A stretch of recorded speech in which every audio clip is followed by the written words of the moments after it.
નમસ્કાર મિત્રો, ફરીવાર તમારું સ્વાગત છે આપણી ચેનલમાં. આપણે પહેલો વિડીયો જે બનાવ્યો હતો એમાં સુરત મહાનગરપાલિકાની ભરતી વિશે તમને માહિતી આપી હતી, બરાબર કે આ રીતની ભરતી સીધી ભરતીથી પરીક્ષા છે. હવે સારા સમાચાર એ છે કે એનો સિલેબસ મિત્રો જાહેર થઈ ગયો છે અને કુલ 100 માર્કનું પેપર આપણા માટે તૈયાર કરવામાં આવશે. એ 100 માર્કમાંથી મિત્રો 65 માર્ક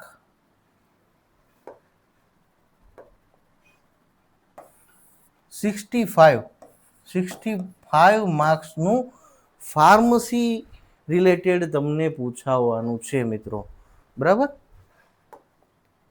તો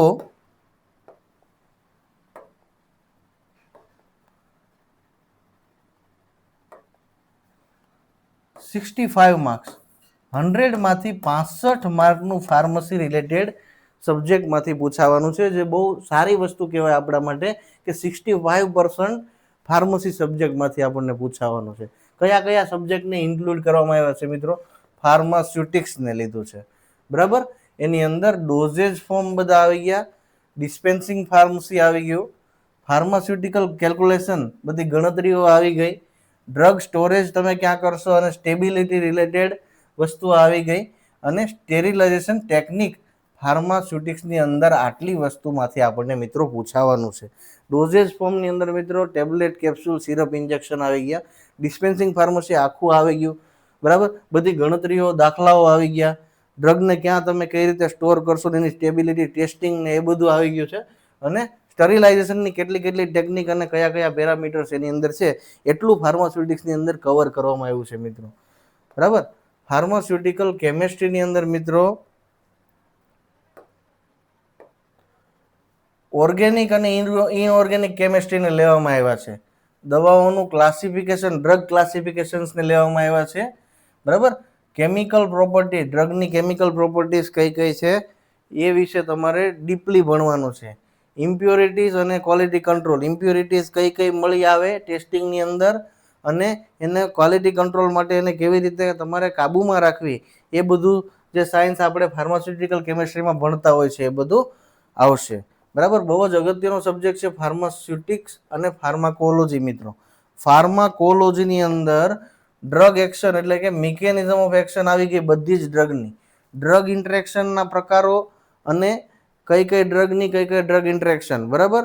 તો આપણે જેટલું વાંચી શકીએ એટલું મેક્સિમમ તૈયારી મિત્રો આપણે કરવાની છે આમાં, બરાબર. ડ્રગની સાઇડ ઇફેક્ટ અને એડીઆર, બરાબર. બેઝિક સિસ્ટમોની અંદર સીએનએસ ડ્રગ્સ, કાર્ડિયોવાસ્ક્યુલર ડ્રગ અને એન્ટીબાયોટિકનું ચેપ્ટર આખું મિત્રો તમારે તૈયાર કરવાનું રહેશે. તો આ થઈ ગયું ફાર્માકોલોજી, બરાબર.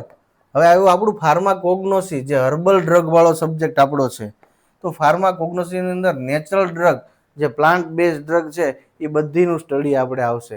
ક્રૂડ ડ્રગનું આઈડેન્ટિફિકેશન કેમ કરવું એ આવશે, અને હર્બલ મેડિસિન એટલે મિત્રો આખું ફાર્માકોગ્નોસી આવી ગયું, બરાબર. હોસ્પિટલ અને ક્લિનિકલ ફાર્મસી સબ્જેક્ટ લેવામાં આવ્યો છે મિત્રો. તો એની અંદર પ્રિસ્ક્રિપ્શન હેન્ડલિંગ આવશે, ડ્રગ ડિસ્પેન્સિંગ કેમ કરવું એ બધું આવશે, પેશન્ટનું કાઉન્સિલિંગ કરવાની વાત આવશે, ડ્રગ ડોઝેજ એન્ડ એડમિનિસ્ટ્રેશન, બરાબર. કયા કયા રૂટ દ્વારા દવાઓ આપી શકાય, એનો ડોઝ કઈ રીતે, અને ઇન્વેન્ટરી, સ્ટોક મેનેજમેન્ટ બાબતની વસ્તુઓ તમારે આમાં તૈયાર કરવાની રહેશે, બરાબર. ફાર્મસી લો એન્ડ ઇથિક્સ એટલે મિત્રો ફાર્માસ્યુટિકલ જ્યુરિસ્પ્રુડન્સ, બરાબર.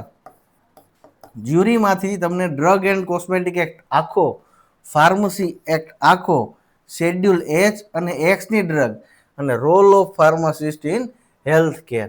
તો મિત્રો 6 સબ્જેક્ટને અત્યારે આપણે ઉપરથી જોઈએ તો આપણને 6 સબ્જેક્ટ આમાં દેખાય છે કે આ 6 સબ્જેક્ટ ઉપર આપણે ધ્યાન દેવાનું છે. એના 65 માર્ક હશે મિત્રો, બરાબર. અને બાકીના જે સબ્જેક્ટ છે, બરાબર, ફાર્મસી સિવાયનું આપણે શું ભણવું પડશે તો કે 10 માર્કનું કોમ્પ્યુટરનું બેઝિક નોલેજ, સીસીસી લેવલનું 10 માર્કનું કોમ્પ્યુટર પૂછાશે મિત્રો, બરાબર. સામાન્ય જ્ઞાન, જનરલ નોલેજ માત્ર 10 માર્કનું મિત્રો, બરાબર. કરંટ અફેર્સ, ગુજરાત રાજ્યના કરંટ અફેર્સ 10 માર્કના પૂછાશે મિત્રો, અને 5 માર્કનું ગુજરાતી અને અંગ્રેજી ભાષા એટલે વ્યાકરણ 5 માર્કનું, બરાબર. તો 65 માર્ક ફાર્મસીના અને 35 માર્કમાં આ બધા, બરાબર. તો આપણે ફાર્મસી ઉપર વધારે ફોકસ કરવાનું રહે અને બાકી બધા આપણે જવા શું કામ દેવા, તૈયારી કરવી છે તો, બરાબર ને. તો આ રીતે આ માળખું એક્ઝામનું રહેશે. 35 માર્કમાં બધા સબ્જેક્ટ, 65 માર્કમાં આપણું ફાર્મસીના 6 સબ્જેક્ટ, બરાબર. હવે મિત્રો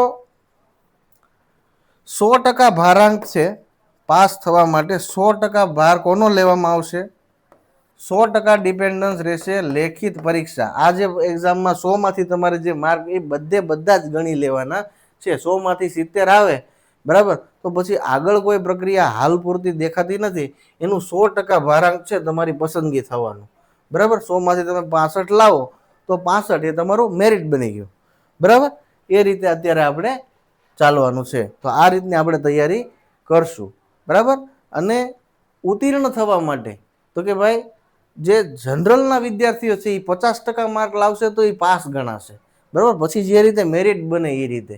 અને સુરત મહાનગરપાલિકાના જે નિયમિત કર્મચારી છે એ લોકો અને એના આશ્રિત ઉમેદવારો છે એને 45% મિત્રો પાસ ગણવામાં આવશે, બરાબર.